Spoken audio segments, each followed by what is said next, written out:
this next section, we're going to build on what we talked about last time. Last time we were doing part-to-part ratios and proportions. This is something kind of similar but with a little bit of a twist, so you've got to pay attention to the details here. So here's the I can statement. I can solve part to whole. Part to whole ratios and proportions.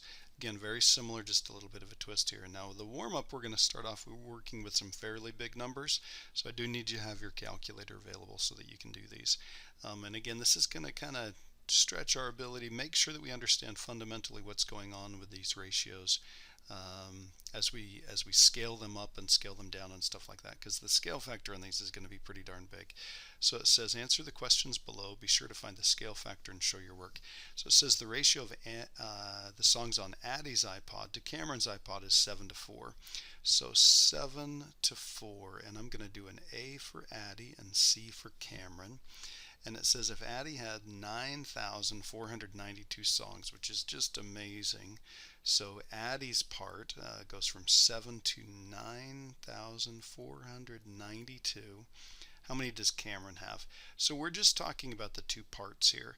So we don't know how many he has right here. So what we're going to do is we're going to figure this out. And again, lots of different ways to do this. So I'm going to go ahead and I'm going to do cross multiplying on this one. So I'm going to do 7 times 4. Whoops, 7 times x. I apologize. And then we're going to multiply here. This side is the 4 times 9,492.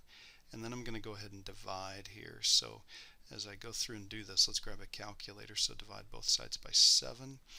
And again, 7 doesn't go into 4, but let's see if we get lucky here. Let's see what 9,000, so I'll go ahead and turn this on, 9,492. Let's see if 7 goes in there evenly. 1356.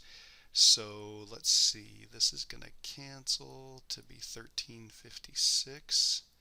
And then we're going to multiply, so let's do 4 times 1356. So I'm just going to hit times by 4 because that's going to take that last answer and times it by 4. So 5424. So 5424. Now I'm going to come back out just a little bit and let's take a look at this problem right here. I want you to notice what we did. We took 9,492 and divided it by 7 and we got 1356. That would be the same as figuring out what's the relationship between the two of these. What do you multiply or divide by to go from top to top or bottom to bottom? So to go from 7 to 9,492, you multiply by 1356. So that means 1356 is the scale factor. So I'm going to put a box around that. Now the answer on the problem is, well, let's see, this is Cameron, and it does say how many does Cameron have. So we're going to say Cam has 5,424 songs. Okay, so I'm going to go ahead and circle that, and that's the answer to the problem. Let's just double check and make sure that that's actually right by checking to see if you multiply 7 by 1356 to get this one. Let's check and see what 4 times 1356 is. So 4 times 1356. There we go. Okay, so we're in great shape. That's the same problem that we did before. That's what we had right here. So not only did we find the scale factor, we kind of went around a little circle and kind of verified it a couple different ways. So that's great.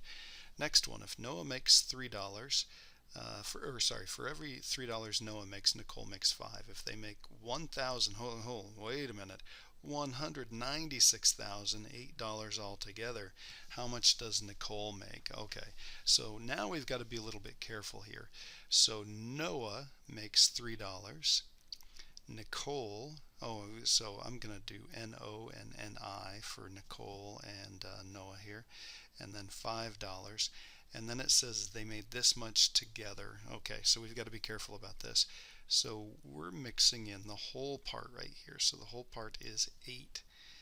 And together, so whatever these numbers are, they add up to be $196,008. Okay, so this is kind of a challenging problem. We didn't do anything like this yesterday, but I think we can figure this out.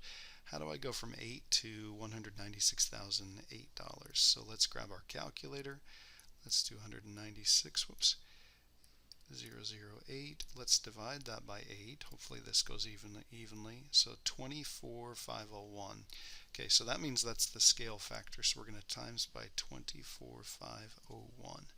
So 24,501 is the scale factor.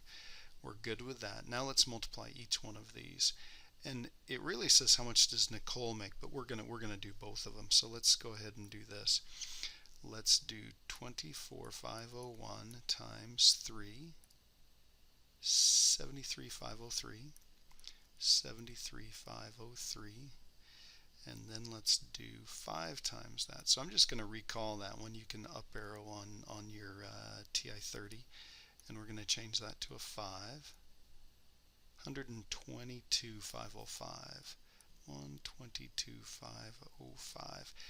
Now, if we were to add those together, let's check and see what we get. We should get 196,008. So we're going to take that answer, 122,505 plus 73,503. That should make us feel good. We got the answer right there. Now, the question is, how much does Nicole make? Nicole's the bottom right here. So Nicole made 122,505. Circle that. We're all set. Okay. All right, on to today's type. And that last problem that we did in the warm-up is actually kind of a preview, because the problems below are going to sound very similar to the ones that we did in the last section, but they are slightly different. You can use the same skills, same techniques, scale factors, all that sort of stuff to solve them.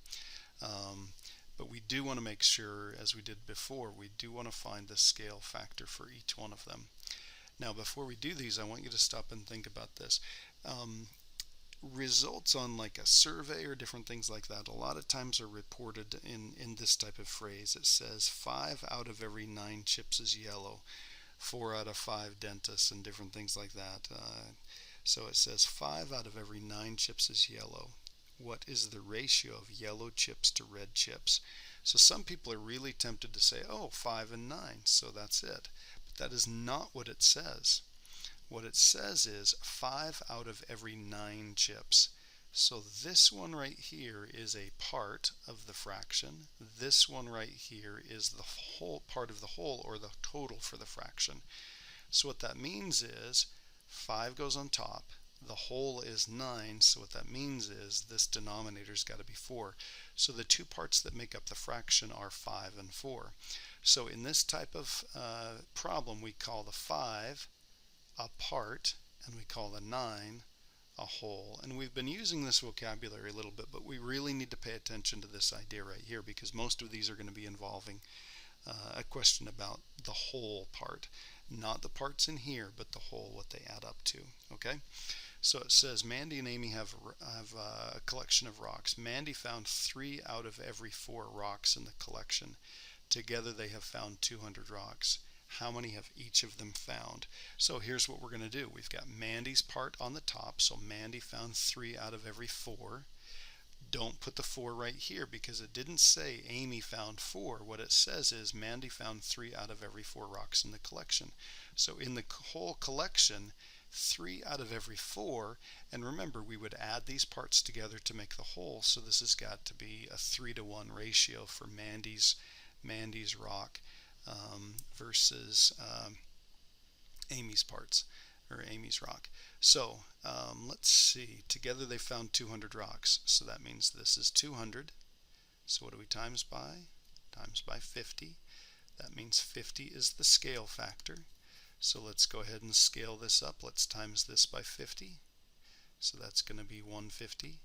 Let's times this by 50. That's going to be 50. And again, notice 3 plus 1 is 4. 150 plus 50 is 200. So everything looks good there. Now let's just make sure that we answer the question. So Mandy found 150. And Amy found 50. And there's our total of 200. Okay. Next problem. There are 1,050 students at Elk Ridge Middle School. 4 out of 7 have a smartphone. So 4 out of 7. So 4 have not, and I'm going to keep track of the whole. The whole on this one is 7. So that means the ratio of people that have smartphones to people that don't is 4 to 3, because these two numbers have to add up to be that number down there. How many students have a smartphone? Let's see. How many students have a smartphone? So this is what we're after. We want this number right here. But in order to get that, we've got to use this, the number of students. So the number of students that have a smartphone out of the 1050. So let's figure out what the scale factor is. What would we multiply 7 by to make it 1050? Or in other words, 7 times x equals 1050 divided by 7. Let's figure out what the scale factor is. So the scale factor is 1050 divided by 7.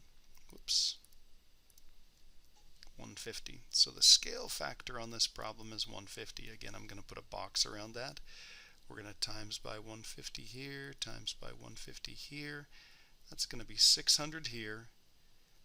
That's going to be 450 here, which looks good because those add up to 1050. But there's the answer to the question right here. How many have a smartphone? And this is why labeling comes in handy. You might be wondering which number we'd grab from this, but it is the 600 because those are the ones that have a smartphone. So we'd say 600 have smartphone. Circle that and we're all set. Okay. Let's see. A group of 7th graders voted for their favorite sport. 1 and 8 voted for hockey. Gosh, that sounds about right in Utah. 1 and 8 voted for hockey. So 1 and 8. 1 in 8. 8 is the whole part. That means 7 didn't vote for hockey. So this is hockey. Let me make that look a little better. Hockey. Okay. And then these ones are just not hockey. They just don't like hockey. Okay. 256 votes altogether. So neither one of these are 256, but the total number of votes is 256. So again, we'll take, go ahead and solve this. What do we multiply 8 by to make it 256? 256 divided by 8, 32. Scale factor on this one is 32. So we're going to times by 32, and we're going to times by 32.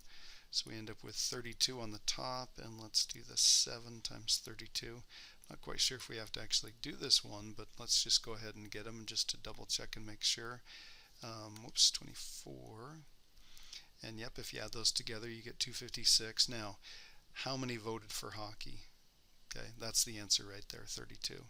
32 voted hockey. Now, it is a little bit of a coincidence that these worked out to be the same. Some of these problems are like that. You'll see some similarities here, so just kind of keep that in mind as you go through and do these. Okay, last two, and then we'll take a look at one from the assignment. 414 students attended the No Tardy Party. 1 in 18 students won a prize. So not very many people won prizes. How many students did not win a prize? Okay, so the 1 in 18, 1 out of every 18. So the 18 is the whole, so that means 17. So we've got prize people here, no prize here, and the whole, the sum of these two parts of that reduced fraction is 18. And then it says 414 students did not or did attend the party. So that means we're comparing the whole. So this is 414. All right, so let's see what we get. 18 times what number equals 414? So we're basically going to end up just dividing. So let's do this. Clear this off here, and let's do 414. Whoops. Back to the home screen. Clear this off. 414 divided by 18. 23. So that means the scale factor is 23. So we're going to multiply. So, whoops, this is, yeah, scale factor is 23. So we times by 23 on each one of these. So this would be 23. And then let's double check and see what we get here. 23 times 18. And we end up with, whoops, 17. 23 times 17. So we end up with 391. 391. And if you add those together, they add up to 414, so that's good. How many did not win a prize? So we would say 391 did not win. And something like that's short enough. You don't have to say did not win a prize or that it was a tardy party or anything like that. So that'll work just fine. Okay. Elk Ridge Middle School will welcome 156 new students this year. 5 out of 13 will be boys. How many more girls will enter the school than boys? Okay, 5 out of 13.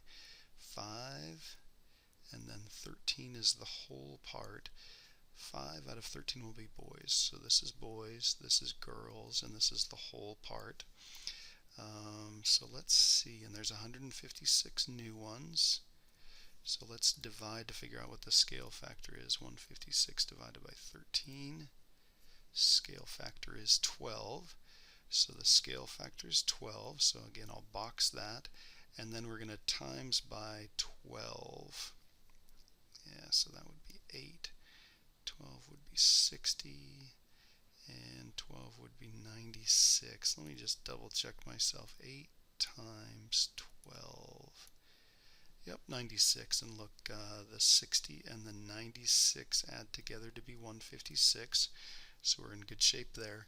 How many more girls will enter the school than boys? So we have to take the 96 girls and minus the 60 boys. And we'd say that's going to be 36. So 36 more girls. Okay? And there we go. Now let's take a look at number 17. On number 17, so you'll notice that this is set up. This is the part to whole ratios and proportions. You've got those tables if you want to use those. Again, I'm not a huge fan. I kind of like the way we did it over here. But let's take a look at number 17, because 17 is kind of interesting. 17 might take a little bit of thought, and you may have to actually break down and do a model here.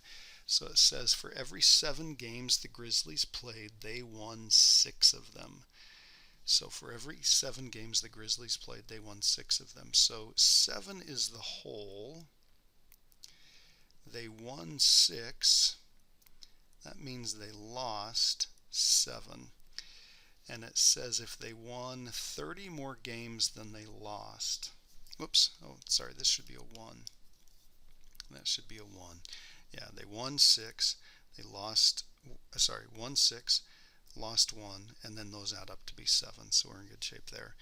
Okay, if the Grizzlies won 30 more games than they lost, how many did they win?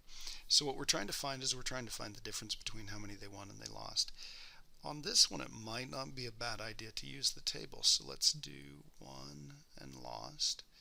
And let's do 6 and 1, 12, 18, 24, 30, 36, 42, 48, and 2, 3, 4, 5, 6, 7, 8. And what we want to do is we want to identify the one where the Grizzlies won 30 more than they lost. So here are the wins and there are the losses. Let's see, the difference is 15, 20, 25, right there, 30. Okay, so how many did they win? So we'd write 36 wins. Now, do you remember how to find the scale factor from this? 1, 2, 3, 4, 5, 6. 6 is the scale factor on this. And that's a perfectly good way to do it. We found the scale factor, we found the wins. Would it be possible to figure out the answer to this one and figure out the scale factor without filling in these boxes right here in the table? Spend some time thinking about it, and I'll give you a hint.